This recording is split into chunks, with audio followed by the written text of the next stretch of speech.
It's a common fact that 9 out of 10 YouTubers mess up.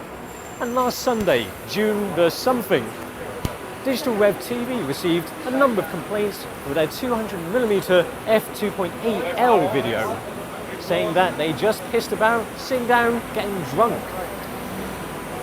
Well, actually there were some facts in that video. Let's show you, but reenact it in a more serious way.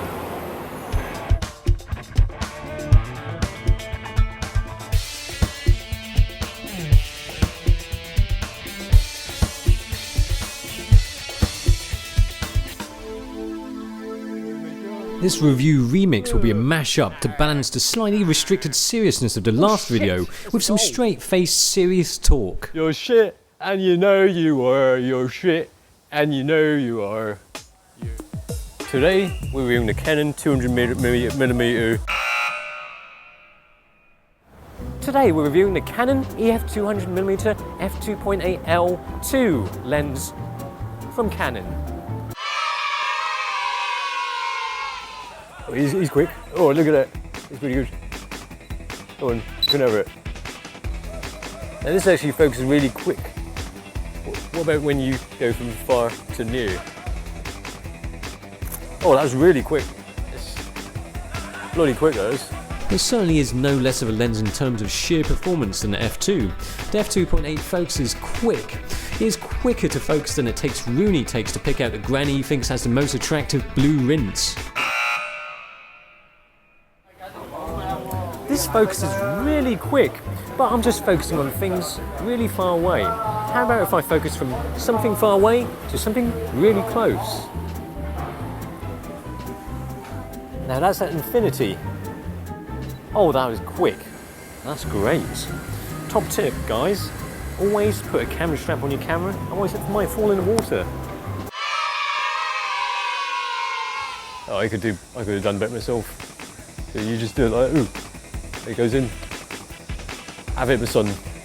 This is the minimum focus distance is 1.5 meters. You can limit to 3.5 meters. Minimum focus is 1.5 meters, but you can limit it to 3.5 meters. Most people aren't closer than 3.5 meters, so I can just do that.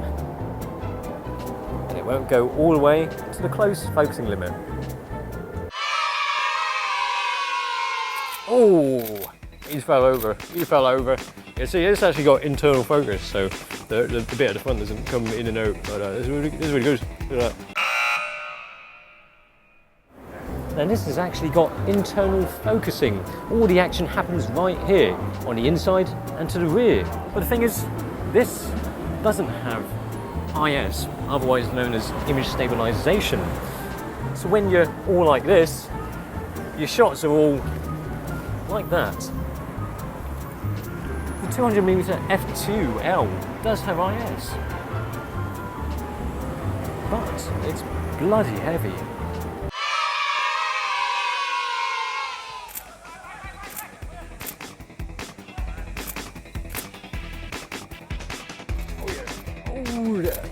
Oh yeah, have it. So anyway, with the Aperture blades, you got 8 Aperture blades inside, which is should keep the bokeh balls nice and round. And this has 8 Aperture blades inside, so it should keep the bokeh balls, which are those blurry bits you get usually in the back of the picture, nice and round.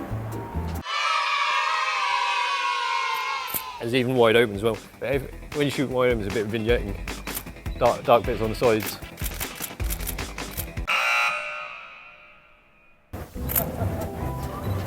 That was truly extraordinary. Amazing. But when you shoot wide open, that's at f2.8, the maximum aperture of this lens, you do see a little bit of vignetting. It's quite a nice portrait lens if you want it to be. The sharpness isn't unflattering to the subject, and you get nice backgrounds. This is actually really quick in focusing. And actually at f2.8 it seems pretty sharp considering it's wide open. Looking at the images, you do get a sense that this lens can produce the goods. Contrast is pretty damn good and things look brilliantly sharp. All the bits that are in focus, of course. That's incredibly sharp, wide open at f2.8 at its maximum aperture. Even when stopped down, you still get a little bit more sharpness. Not much though.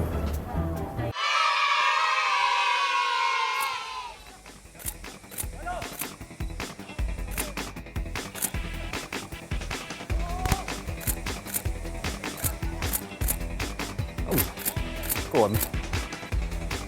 Anyway, this is got an optional tripod ring mount, which isn't very good because they should give it with it, isn't it? For these kind of lenses, you really need a tripod mount, ring mount thing around here. Look at this marvellous location. Sprinkled with lots of historic artefacts and tradition, just seeping out of all the walls. Perfect place to do a review on a 200mm lens, most often used in sports photography. Despite the lack of IS, image stabilization, the tripod ring is actually optional. You have to purchase it separately, which costs you more money. That's a bit poo, isn't it?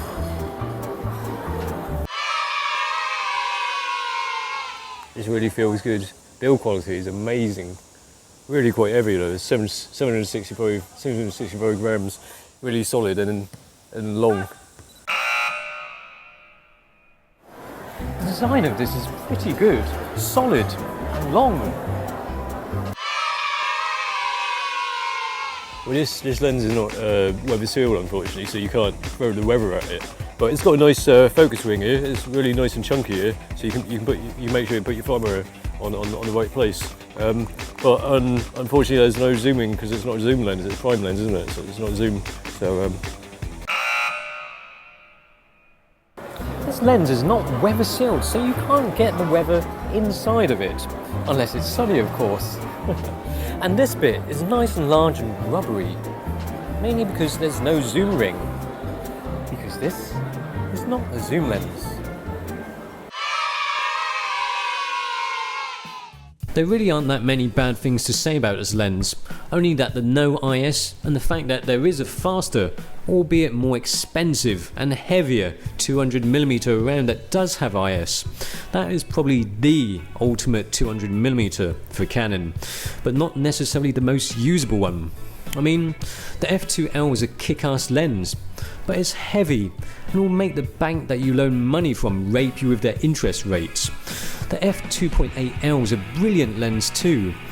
It's a lens to take with you everywhere for your enjoyment, as well as for serious sports stuff. It's quick and sharp, bloody sharp, even wide open, and that is probably the two things that is most important about this kind of lens. If you're not a sports photographer and need a 200mm, then I would thoroughly recommend this. If you want one of those white body tellies, then paint it. Actually, this is really boring now, so let's go into the shade. This is Kaiman Wong from Digital Rev TV signing out. Thanks for watching. See you next time. Stay safe, stay inside, lock your doors, or Jack the Ripper will come.